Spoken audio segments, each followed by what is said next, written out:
Hello again, ladies and gentlemen. T-Like Trophy here, and today we're here for sort of a different video. It's gonna be more of a tutorial video because I was asked in the comments to have one prepared, and I think it's a very interesting topic made out of sort of a few subtopics. So the topic is how to run young players, how to manage their development and to sort of run their career, at least within your own club. So I would start with a very important thing first. So you have to have an idea of how to run your own club, basically. Because if you want to run your club as a main team only club, you can actually do it. So you will not care about the youth academy, and you'll just buy players. You'll just sign players of other teams, and hopefully they will improve within your club. But this means you will need very good training facilities. Otherwise, you would buy players, you would pay their wages, and then you will not be able to sell them for a higher amount of money, or at least you will not be able to get back basically any money if you sell them. Well, let's make an example. You you buy a player who's, I don't know, 27. He perfectly suits your needs. You get him into the team. He's very experienced. He plays very well. Then he turns 32. He wants to retire from football, and you will just lose a player.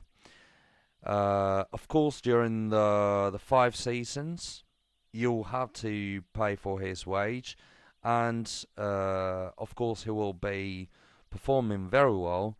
But then, does this player really make you go to the next level? Does it really improve your financial situation somehow, or does he just drain resources to your team? And this is the point of having a youth academy, because this way you can hire a player very cheaply and sell them for a higher, even very high price sometimes, and get back some of your money. Basically, that's the main idea. So if you do not care about having a youth or a youth academy, you can still do that, but it's going to be very hard to run a club. In fact, none of the high level clubs, neither in real life nor in the game, do have a main team only. That's and the reason being is uh, just this, because you need some new resources to come up to your team, possibly make some I don't know, good performances, going growing very well and becoming very strong players, and why not being sold for money. So you can, of course, you can still do that, but you can still run your team with a main team only. But yeah, we should probably go through that sort of strategy in a different video. Now we'll be concentrating about running a youth academy. So first choice, not running any sort of youth academy, and uh, I think I have explained it, sort of. Second possibility, you can run. There we go. We have the youth academy, of course. I've been paying quite a decent amount of money in order to improve this facility, and it takes a long time, of course. My suggestion is either to keep it very low or not having it at all, or taking it all the way to the top. Because if you don't have any level here, you will, of course, not having good young players, but you will not spend any money either. While being in the middle, sort of in the middle, means that you will have to pay some money every um, every week. Sorry, and at the same time, you will not have accurate um, scouting about the young players. I will explain right away. So when you go to the youth development page, what you see is this. So in this case, we have just got a few new players on Saturday, because every Saturday you get new young players. And the fact is that if you take your youth academy facilities to, let's say, halfway through, then you will have, um, of course, lower level young players. Definitely a little bit better than they would be if you had your youth academy here, but they will not be very good. Uh, so to say, most of the time you would not be able to earn any money by selling them. At the same time, you would have to pay mm, sort of a decent amount of money to keep the youth academy running. So, in my opinion, and that's just an opinion, there could be somebody who's able to run the youth academy halfway. But in my opinion, taking the youth academy over here does not make much sense, because you still pay every week a decent amount of money, and you get low level players to your own team anyway. So uh, it's just not worth it. Still, it's my opinion. Also, even more importantly, if you had, for instance, the chance to bump into a very good player coming from a mid level youth academy, you would not know that he's good. You would not 100% be sure that he's any good, because the scouts would be at a lower level, so they would tend to be inaccurate in providing you with scouting reports. So, for instance, you have a player with 4.5 stars potential, but over here, when you get the scouting report, the problem is that he might bump into a very high level report, like 5 stars, or you might bump into, as opposite, a 3 stars report. So you would never be sure that that guy will be able to reach a higher level. So you'll never know he's going to get to 4.5 stars. And that's my point. So you will not be sure about the actual talent of the player you're hiring, and you would be very likely not to get any very good player. So, and this is the second possible strategy. Third possible strategy is you take the youth academy all the way through, and you develop it to its fullest, and you have to pay a lot of money every week. It does translate into most of the time decent players, not worth it, definitely, but decent players, which might be useful for your main team sometimes. And you can have, I would say, on average, once every 3 or 4 weeks, one very good player.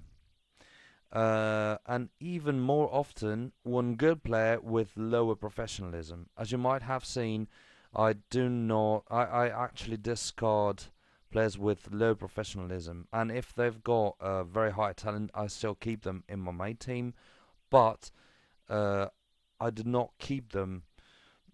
Well, I do not let them play. I just wait for them to get their fullest potential, like 5 stars, for instance, just never playing, in order to sell them one day for good money, but not letting them play because, of course, with the team you want to aim to winning. And in my opinion, lower level professionalism does not help in any way.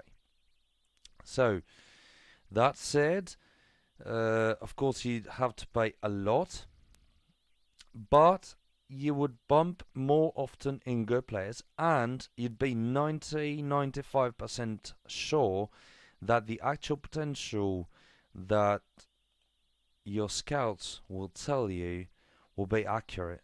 So, for instance, this one player here has got very good stats. He used to have good stats when hired anyway. And my youth scouts told me this was the actual final potential. So this player is supposed to eventually get to 4.5 stars. He's got a good professionalism, so of course he's playing in the reserve team. And I am pretty sure he will reach at least 4 stars. Theoretically, he should be able to get to 4.5 stars. We're not 100% sure, but nearly 100%. So that's why, in my opinion, taking the youth academy all the way to the top is very useful. Worst case scenario, you've got a low professionalism player. You will sell him as soon as he gets to 4 stars. I don't know, around 20 years or around 20 years of age. That way, you'll be earning good money by selling him, and that's it. So either way, so either you get a very good player and you want to keep him, either you get a very high potential player with a low professionalism, you're earning money. Because one day you'll eventually sell him and earn more money than you actually spent for his wages and youth facilities. Hopefully that was clear. And then, how do you manage the training sessions for one young player? So, there we've got this one player, Napoli, Giacomo Napoli. For instance, as we can see, this player has 10 strength, 16 stamina. I'm only focusing stamina. Sorry, I'm only focusing on the main skills of a striker because that's his role. So we've got good physical abilities. We've got decent technique, good heading, low finishing, very low for a striker, and nearly decent long shots skills. Passing as well is quite important for and positioning are quite important for a striker. So, what do you do with such a player? You, of course, have to improve his finishing abilities because he has to be able to finish and to score as often, as frequently as possible, of course. So the first thing you have to do with such a player when you bump into him is, of course, training him for finishing drills, and of course you've got the training page. We'll have a look at it later. One more thing you have to consider while having a look at those young players. So physical skills and abilities will grow naturally. Not very much if you do not train them, but they will grow anyway. So for a young player, let's say 17 years of age till around 19 at least, they will grow little by little. So what and they will grow even when the player goes over the 20 years of age, because training sessions will improve physical skills anyway, just a little bit. If you don't train them directly with specific physical drills, but they will improve. And so, if we had, for instance, 10 here, 10 here, 10 here, and 9 here, especially for a striker, 9 here is would be nearly fine.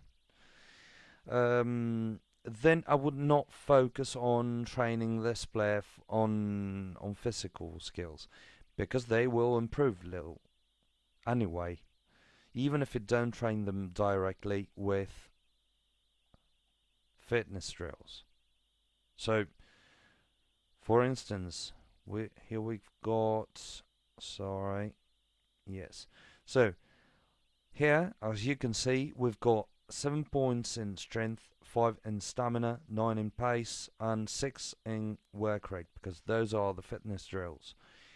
They will improve anyway, but as you can see, they are very, very, very low. So what I thought is, hopefully, the fitness drills will help him to get to an acceptable threshold, and then we'll start training defensive drills. Otherwise, he would just not be ready for playing at no point in time. Same here for Ceriani, for instance. He's nearly got to 10 work rate points. As soon as he get there, because for a defender, of course, it's very, very important, the work rate. As soon as he gets to 10, I'll move him to defending drills, because of course he's a defender and he has to be good at it. So let's go back to another example. Here we've got another striker. So this player here, same thing. Low strength, which is quite important for a striker, but not as important as it would be for a defender, for instance, or a midfielder. Then we can actually go over it and to look over it. But the rest is decent or nearly decent. What we have to care about are finishing drills.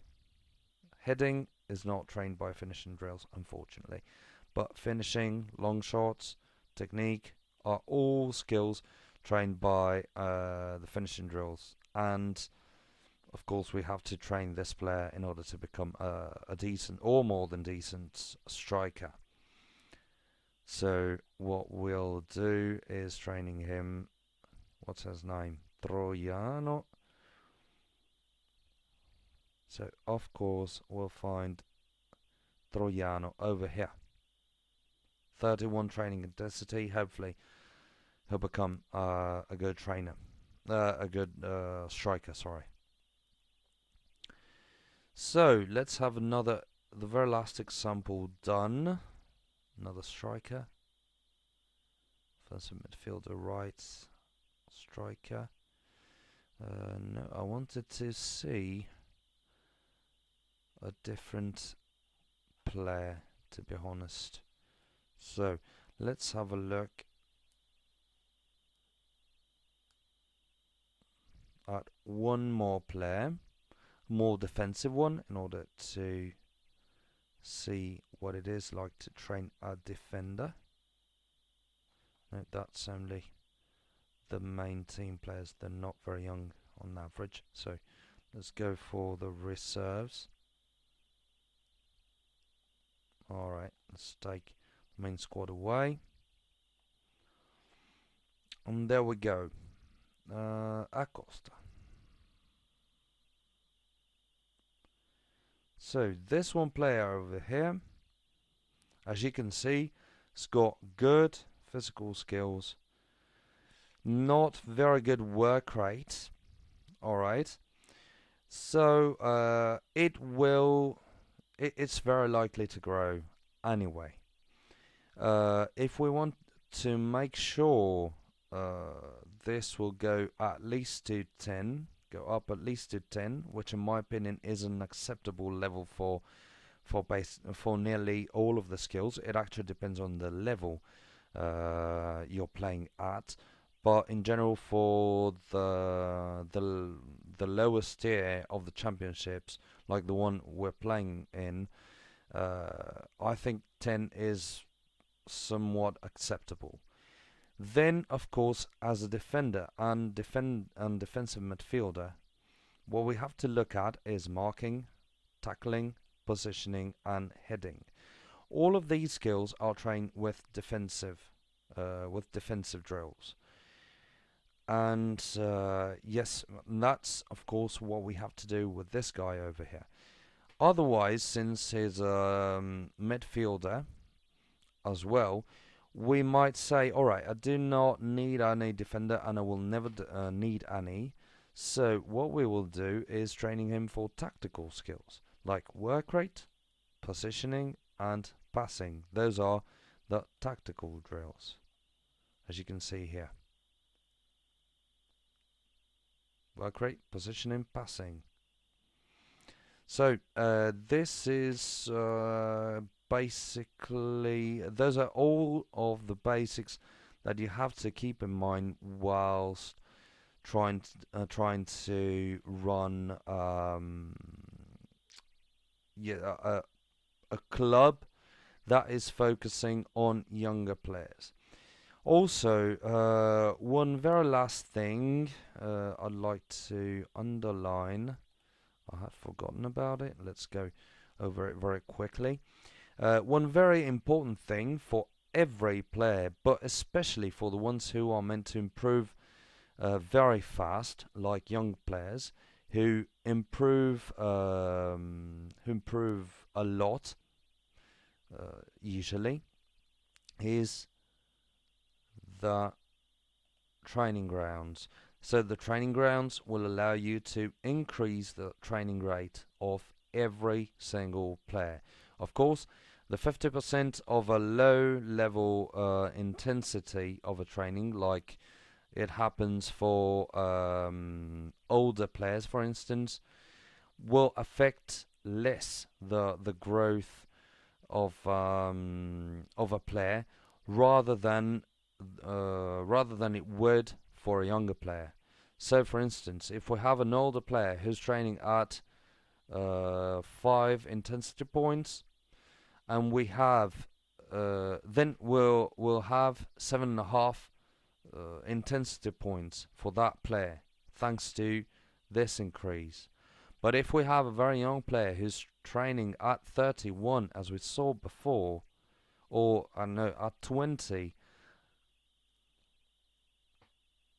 he will see that now he's training at 31 because it's 20 plus 50%, so plus 10, which means he would probably train at 20, but thanks to those facilities and the training grounds, appropriate training grounds, then he will be training at 31 intensity points.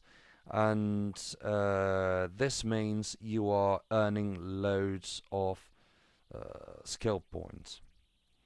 And in the end, this translates to a more competitive player and team overall.